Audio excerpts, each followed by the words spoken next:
Good evening. I'm Julie Greenfield, the Tournament Director for the 2013 HHEA Girls Championship, and I would like to welcome everybody to the 2013 Betsy Rawls Legacy Dinner. Today was a fantastic day of competition on the golf course with impressive play by everybody. Topping our leaderboard, Miss Sierra Brooks with a very impressive 4 under par, 68. Great playing, Sierra.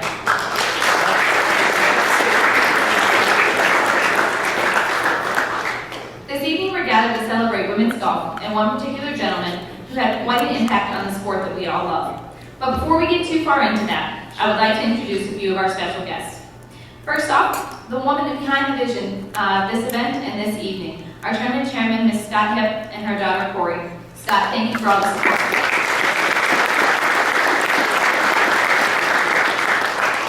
Our guest of honor, Mr. Charlie Mechem.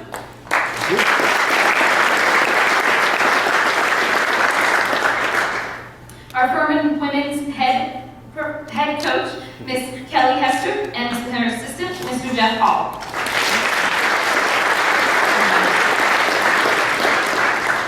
Converse women's head coach, Ms. Sarah Ann McGettrick.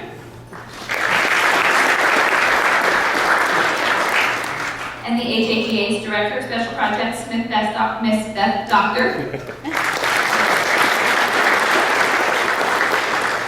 And two folks who have been very busy with me over the past few days getting ready for this event as well. Head golf professional, Mr. Kyle Stam, and his wife, Claire.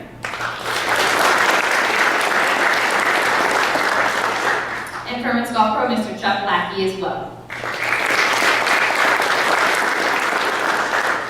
And one gentleman who most of you probably, hopefully didn't, but maybe had an encounter with that you didn't know, our senior rules official, overseeing all of our rulings on the golf course, Mr. Johnny Sparopoulos.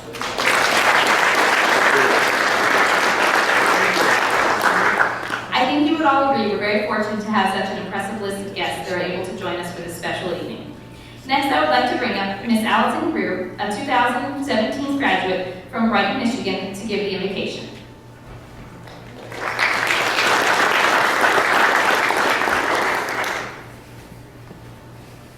Let's pray. Heavenly Father, thank you for bringing friends and family together for this extraordinary occasion. We are blessed to have this game as a common bond, and we are grateful for everything you provide. Thank you for blessing us with the spirit of competition, and please watch over us during this week's tournament. In God's name we pray. Amen. Thank you, Allison. Please enjoy your salads and dinner. I mean, like, are you a swimmer or are you a swim fan? No? Just think about that spirit. You're a swim fan.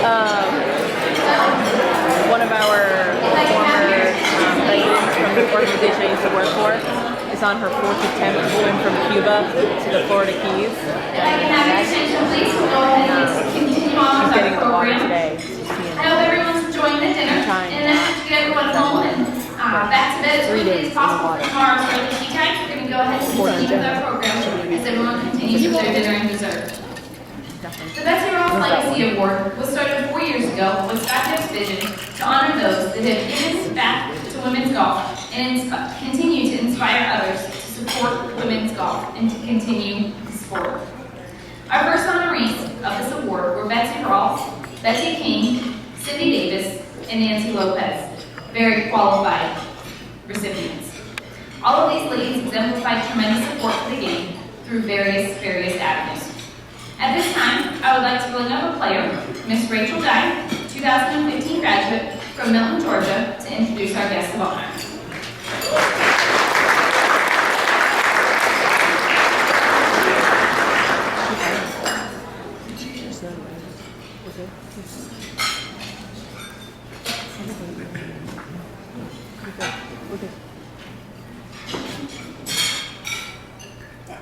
Good evening, friends, family, and fellow competitors.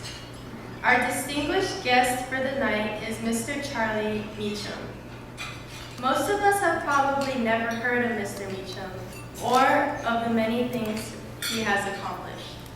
But what we do know is that there is a reason why he is our 2013 Betsy Rawls Award recipient.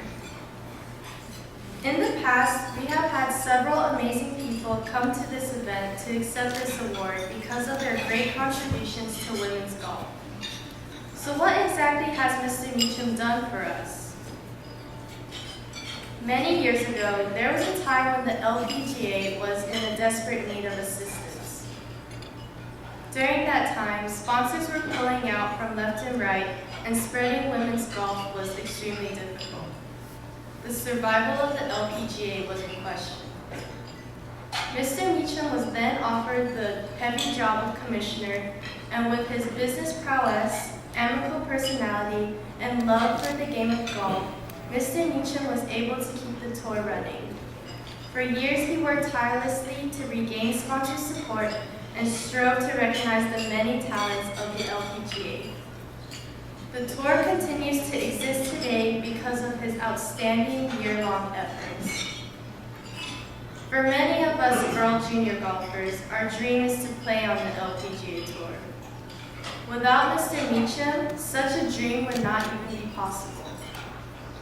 Before any of us were even born, Mr. Mechem was already taking care of our dreams.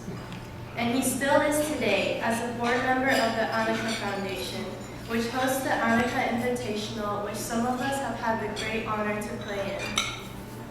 With that being said, on behalf of all 78 girls competing this week, I would like to welcome you, Mr. Mechem, to Greenville, South Carolina, and sincerely thank you for all that you have done to make our dreams a reality.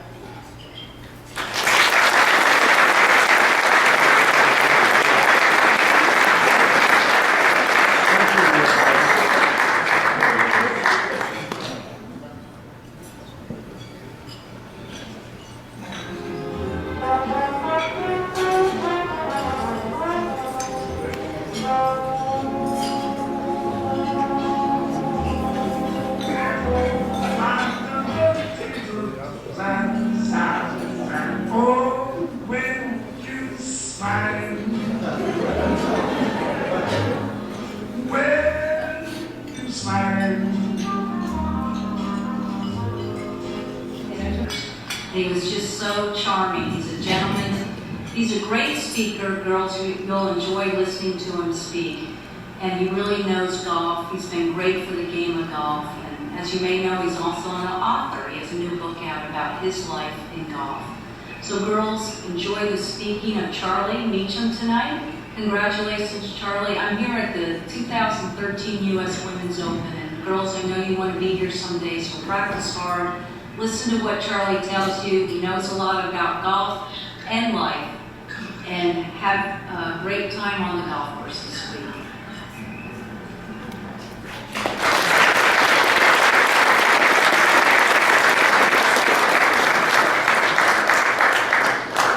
Congratulations again, Charlie. Thank you for joining us. Our 2013 award winner, Mr. Charlie Mechem.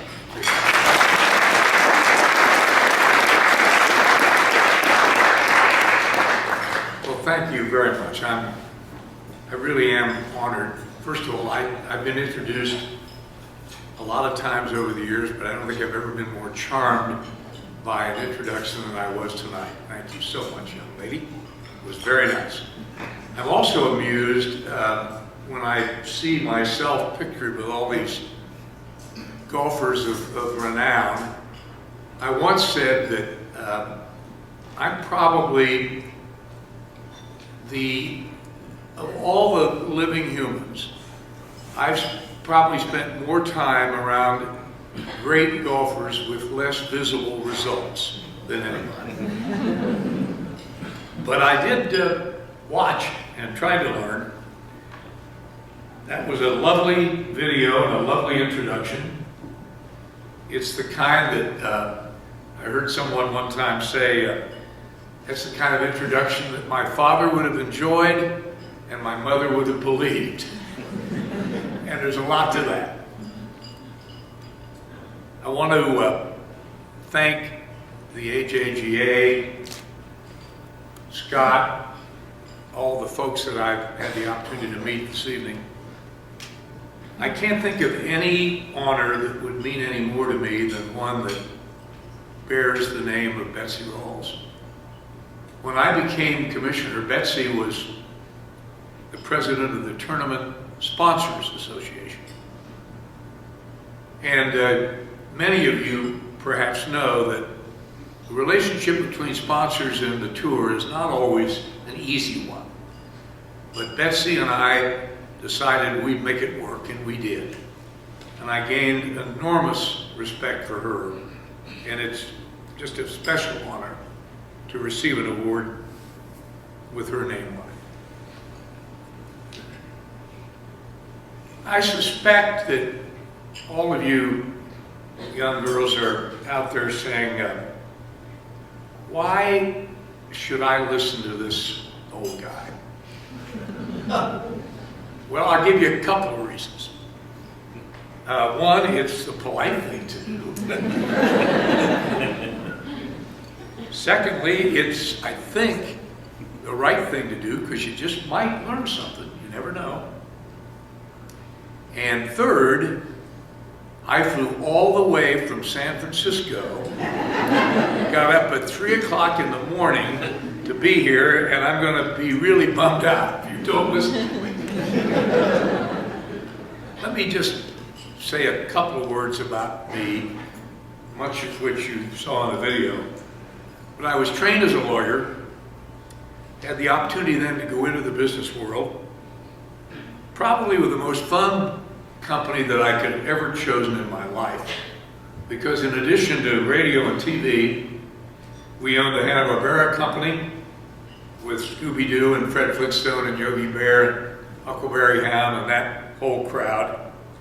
And we also built amusement parks, about 5 or 6 of them around the world. You've probably been to one or more of them. So you see, even though I may look old, inside I'm just about your age. Or at least I like to think that way. There's been a comment or two about the book that I just wrote. It's called Who's That with Charlie? And I'm going to make some references to it tonight.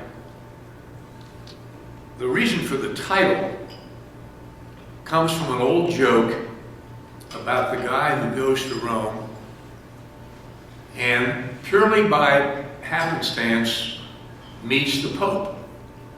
Has his picture taken. Of course, he's thrilled that he has this picture of himself with the Pope. When he comes home, he's showing all of his friends the picture, and they're all duly impressed.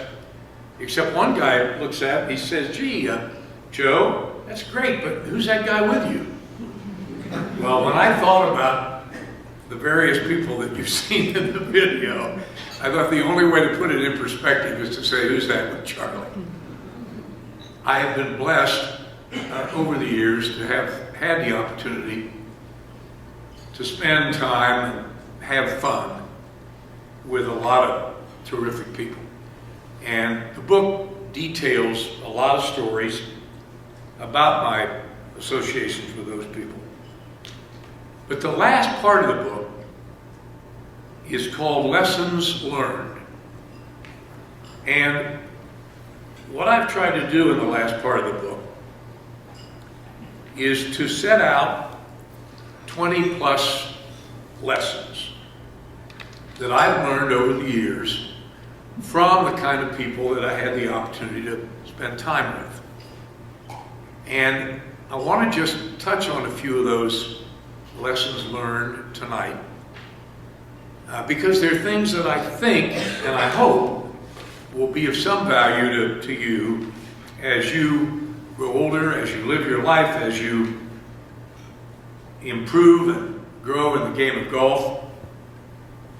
And here again, you might say, well, why should I pay any attention to these lessons? Well, I think the reason is that they are things that I learned by observing people whose lives should stand, I think, as examples of what you would want your life to be. So I'm not preaching to you as much as I am simply sharing with you lessons that I've learned that I hope and believe will be important to you in your growth, not just as golfers, but as people. I'm not going to go through all of these because you all need to get your rest for your tea times tomorrow. But I am going to pick out the ones that I think might be most relevant to you. And here they are. And I'll touch briefly on each of them. Hard work, the importance of effective communication, return your phone calls and answer your emails, appearance and good manners, punctuality, respect for others, and always reach for excellence. Before I talk about those, since I finished the book, I've already thought of several more that I wish I'd thought of when I was writing the book. But one of them is so charming, I think, that I want to touch on with you. I was at my oldest granddaughter's high school graduation a few weeks ago, and they had elected a faculty member to speak to the group, and he was really terrific. But the thing that he said that stayed with me the most, he said, you know, I wanted to talk about things that were relevant to the students. So he said, I asked my 11-year-old son and my 7-year-old daughter, what should I say? Well, he said, my 11-year-old son has some great ideas about things I ought to tell the students. But when I turned to my 7-year-old daughter, she thought a minute and she said, Dad, tell them to be sure to put their name on their paper. I love that because whether she knew it or not, she was touching on something very, very important. Taking responsibility for what you do. It's so easy to blame somebody else for something that goes wrong, or to not give appropriate credit to somebody when something goes right, or maybe to take a bigger share of what went right than you really deserve. Just remember, put your name on your paper. Be responsible for what you do in every aspect of your life. Now let me talk about a few of these other characteristics that I mentioned. The first one, hard work, it's funny, because I've made this talk a few times, and whenever I say that the first lesson that I want to highlight is hard work, I often look at the audience and their eyes kind of bulge and their mouths kind of drop open, and it's almost as though, gee, I never thought about that. Well, I would only tell you that I have never met anyone who achieved any level of success who didn't work hard. Some can accomplish more with less effort than others, but they all work hard. I want to read you a little story to illustrate the point. A crow was sitting in a tree doing nothing all day. A rabbit came along and asked him, can I also sit like you and do nothing all day long? The crow said, sure, why not? So the rabbit sat on the ground below and rested. But a fox jumped on the rabbit and ate it. Well, the moral of the story is to be sitting and doing nothing, you must be sitting pretty high up. And believe me, that's true. You have to work awfully hard, folks, before you don't have to work anymore. And you know, that has some application to golf.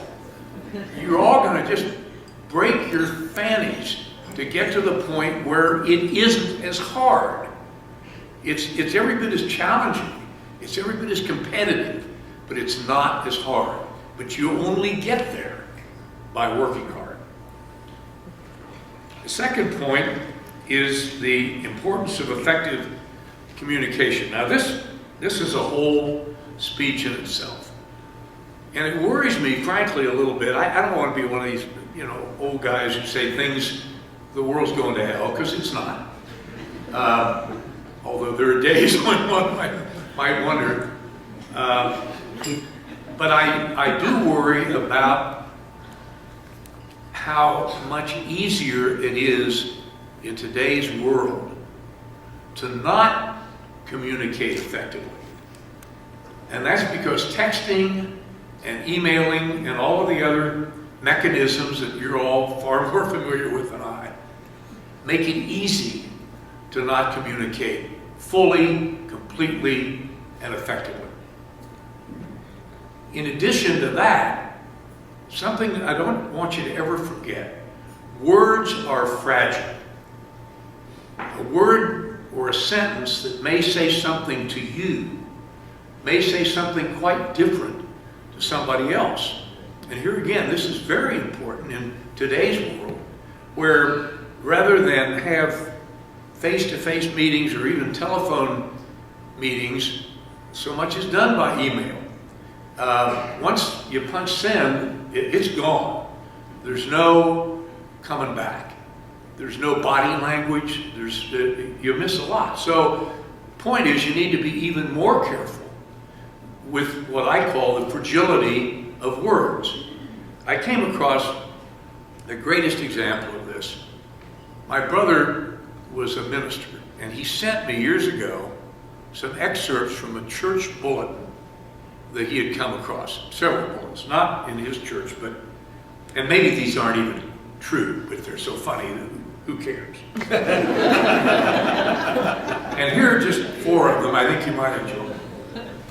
Irvin Benson and Jessie Carter were married on October 24th in the church. So ends a friendship that began in their school days. This is probably my favorite. The Lowe's Self-Esteem Group will meet Thursday at 7 p.m. Please use the back door. The sermon this morning is Jesus Walks on the Water. The sermon tonight is Searching for Jesus. And the final one, Miss Charlene Mason sang, I will not pass this way again, giving obvious pleasure to the congregation. The point is, think about the words you're saying and how they might be used in a different way. I'll tell you one more, and this is one of my all-time favorites. One of the amusement parks that my old company built was in Toronto. North of Toronto is called Canada's Wonderland. And we would go there for meetings, and they had a great chef. And he would fix us usually a lunch after our meeting before we'd head back to Cincinnati, where our company was headquartered. Well, one day he served us this wonderful lunch, and he topped it off by serving us the most scrumptious chocolate eclairs you've ever seen in your life. Well, we said, look, we've eaten too much already. We can't eat. We'll take these back home with us. So we boxed them up and put them in the airplane. We had a company plane. So we're about halfway back to Cincinnati, and one of my pals says, Charlie, we got a problem. We're going to have to go through customs, and they're not going to let us bring food back into the United States. Well, we can't have that. So we hid them behind one of the seats. And we pulled in, and if you've got a private plane, you come through a different customs. And we knew the guy, because we come in and out a lot. We knew the customs inspector. So he climbs into the plane. You can't get out of the plane. With a private plane, you have to wait till he gets in. And here we got these things behind us. But we're going to pull this off. So he sticks his head in the door. And what he says is, I want to say, what it sounded like what he said was, okay, fellas, do you have anything to eclair? We just burst out laughing. what's so damn funny? And we said, we can't lie to you, we got this box of eclairs and peaches. So we gave him 3 or 4. We got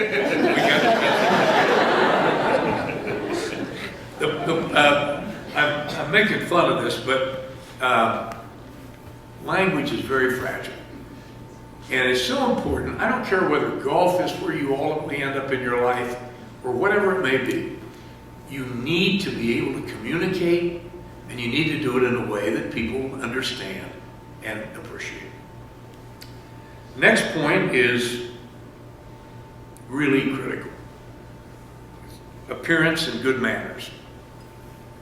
I get a sense that the HAGA does a pretty damn good job of making that something that you gals really care about and realize the importance of.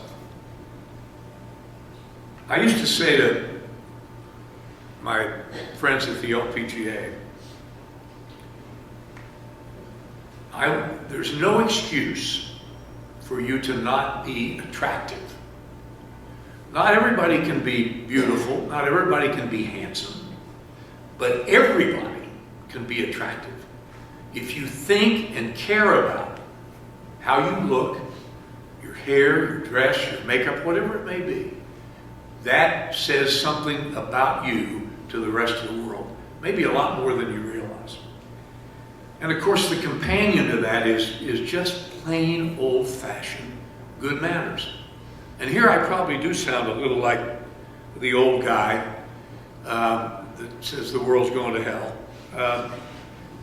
The good manners, I worry a little bit, is not as important as it once was or as it should be. As I get older, I do things I never would have done as a younger guy. When I go out of a grocery store and pay the bill, 7 times out of 10, the cashier says nothing. So I just make a point of looking right at the cashier and saying, thank you very much. Well, sometimes it goes right over their head. Sometimes they understand it. That was the line that they should have used. Point is, good manners is far more important than you realize. When I think about the great golfers that I've had the opportunity to be friends with, they all behaved with good manners. There's probably no better example of that in sports than Arnold Palmer.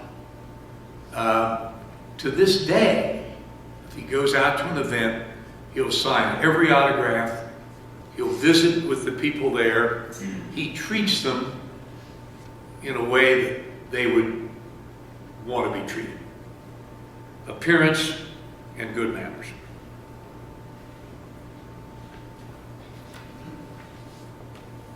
I mentioned punctuality. This may seem a little silly, but it really isn't. A mentor of mine many years ago said to me, Charlie, if you're important enough to be invited someplace, you ought to damn well be smart enough to be there on time. I probably carried this a little farther maybe than I should have, because I learned from some of the people who worked for me many years after we had all left the company that the line used to be, if you're on time for a meeting with Charlie, you're already late. I didn't mean it that way, but I do believe that punctuality is very important to the way people think about you. The next one is respect for others. Now, here again, this is a whole speech,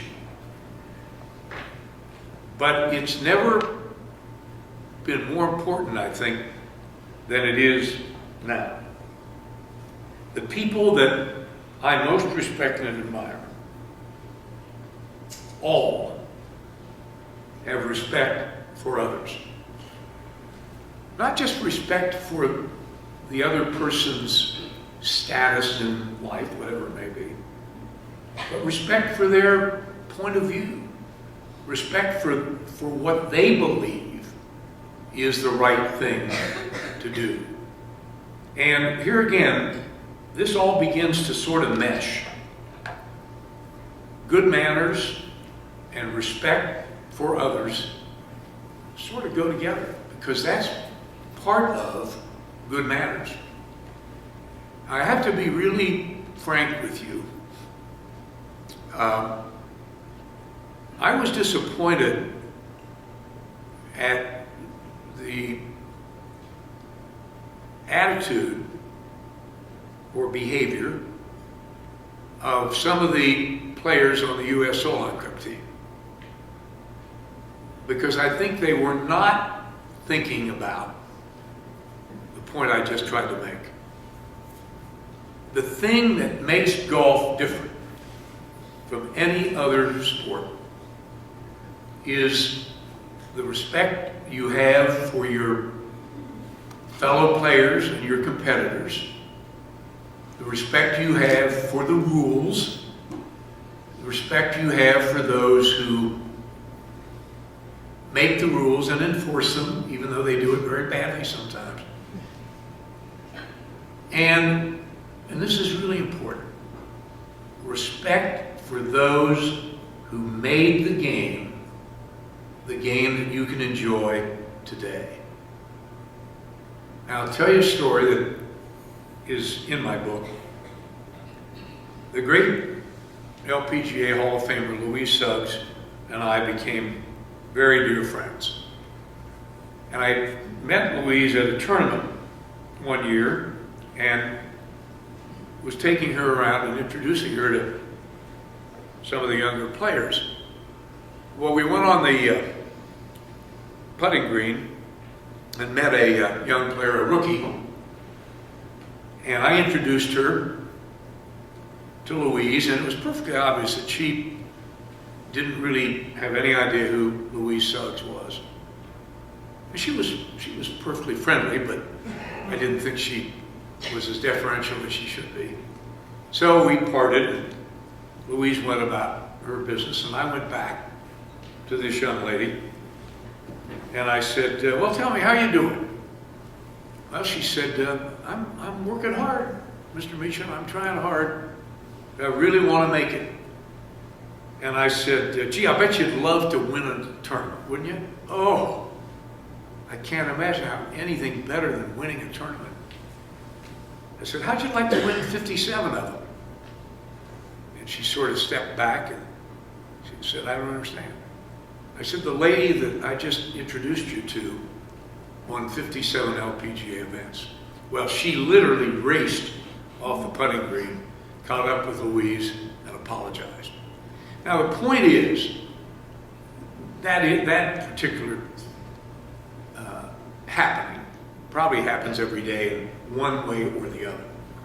But the point I want to stress to all of you young women, you cannot dwell too much or spend too much time learning about the women who made the game what you enjoy today. These are the women who literally drove cars from one event to another. They roped and staked the golf course. They collected the money. They sold the tickets. They paid off the purses. And then they drove to the next town where they did the same thing again and again and again. And at nights, they'd all get together and some of them played instruments or guitars or whatever. They sang. They became very, very close. They made virtually no money. I've noticed, though, if there's any bitterness in any of them, and I've gotten to know them all very well, if there's any bitterness, I don't see it. The only thing that really disappoints them is if a young player, they're not expecting you to throw yourself in front of them and say, oh my God, you're so wonderful. they just want you to remember them. They want you to know who they were, what they did, and how important it was to what you do today. So all of these things sort of go together. And I guess the last point I want to stress is the importance of knowing who you are, being comfortable in your own skin. Don't try to be somebody you're not. A, you can't do it. And B, if you try, you really make a fool of yourself. Be yourself. Be comfortable in your own skin. That doesn't mean don't try to improve yourself. Of course you should.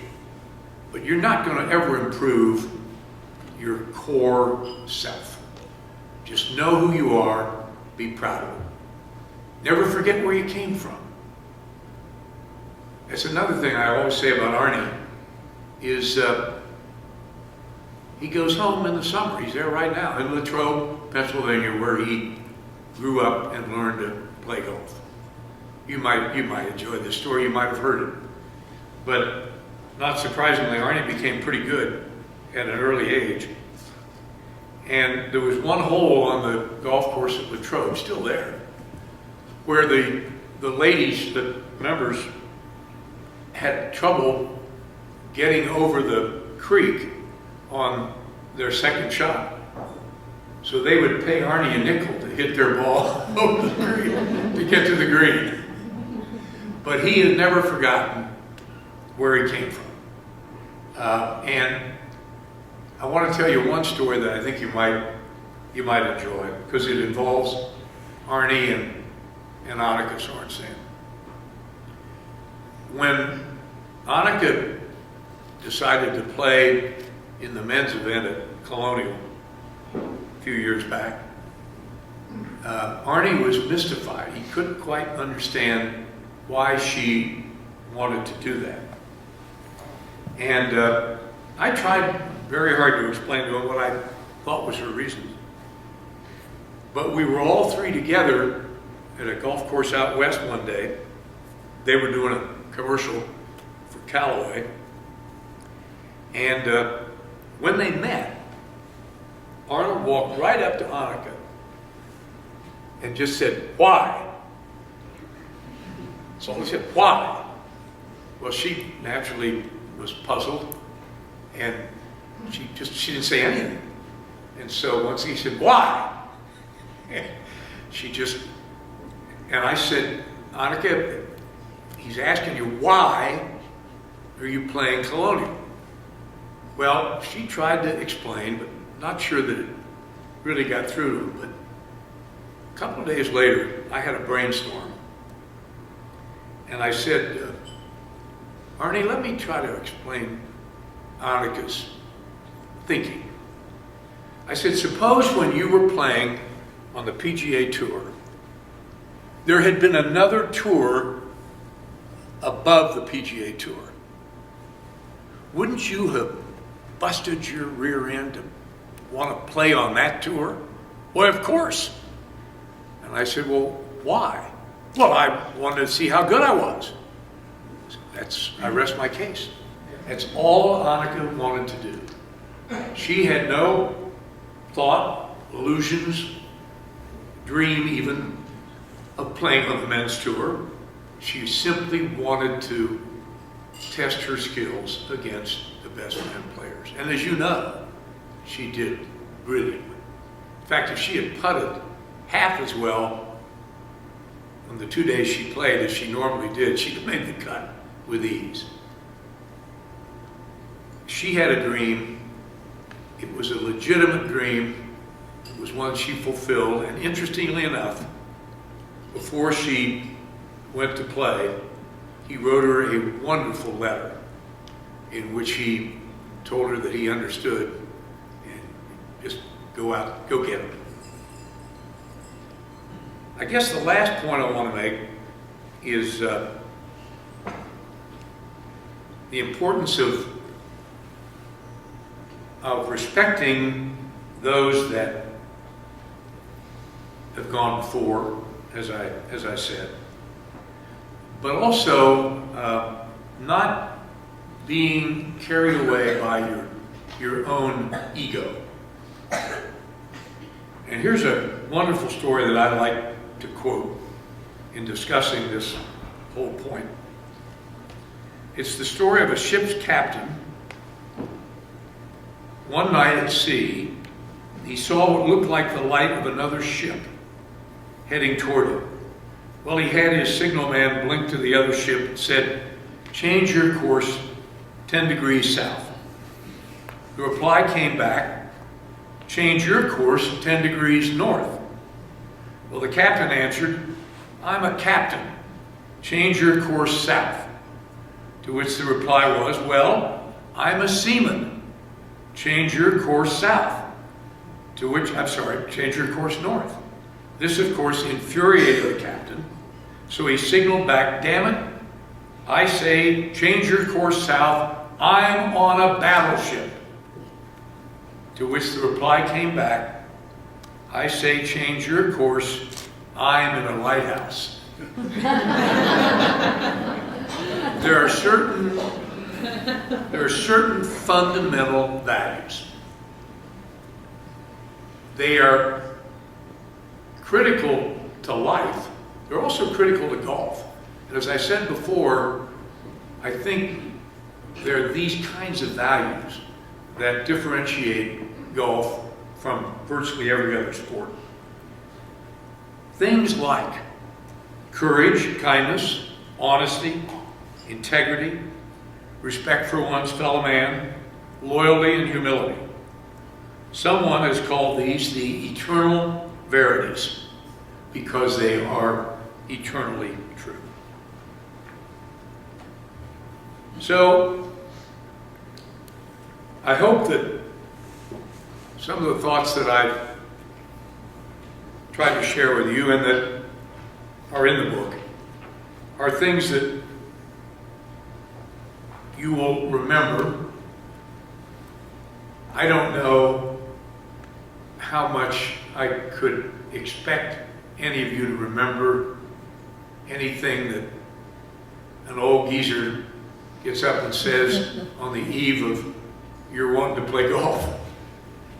But I say these things because I've lived long enough to know they're important. And I've lived in the golf world long enough to know that the truly great players, the Palmers, the Nicklauses, the Sorenstams, the Lopez, they live their lives by the kinds of issues and points that I've tried to make. So I think some of these things might help you be a better golfer.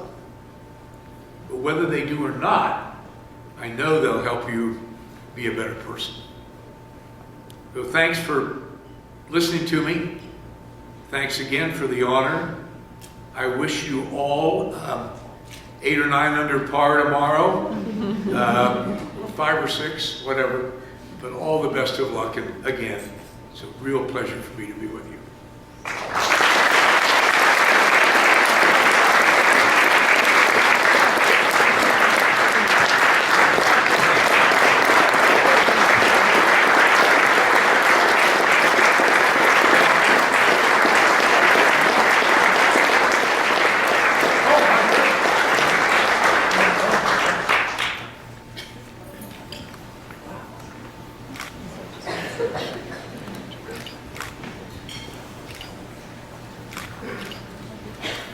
I always wanted to do this.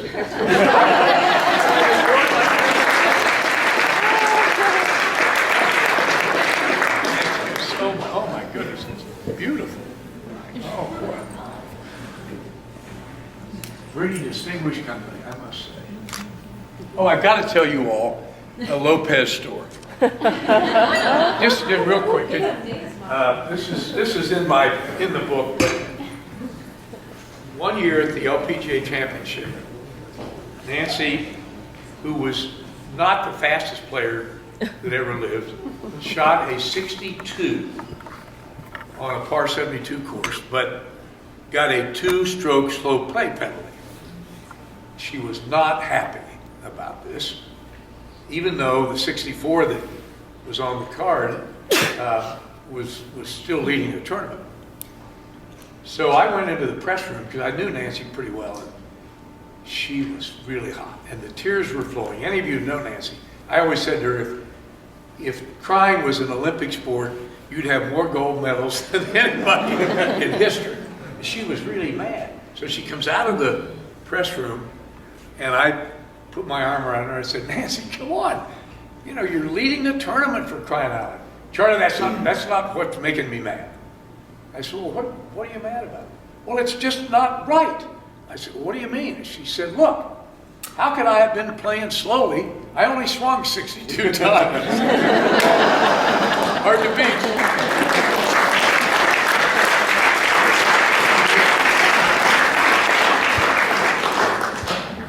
Congratulations, Charlie, and once again, thank you for joining us, especially for flying across the country to spend your evening with us. I think everyone will agree the insight and words of wisdom that Charlie's provided for all of us can definitely take us a long way, not just on the golf course, but in life in general. So if we can give Charlie another round of applause for joining us.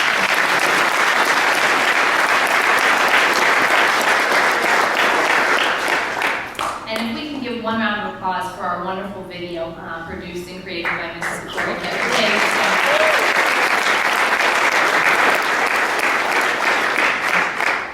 I'm sure everyone in this room will agree that thanks to Charlie and the wonderful girls in this room, the future of women's golf looks very, very bright ahead of us. As a special gift from Scott Hepp, our tournament chairman, all the girls will be receiving a copy of the book, Charlie's new book, Who's That With Charlie, as they exit the room, and a t-shirt also to commemorate this special event.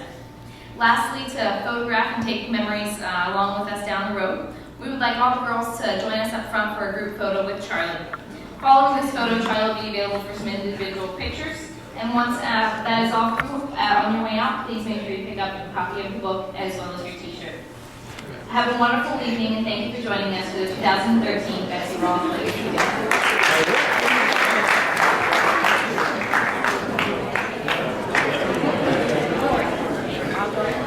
Do you have...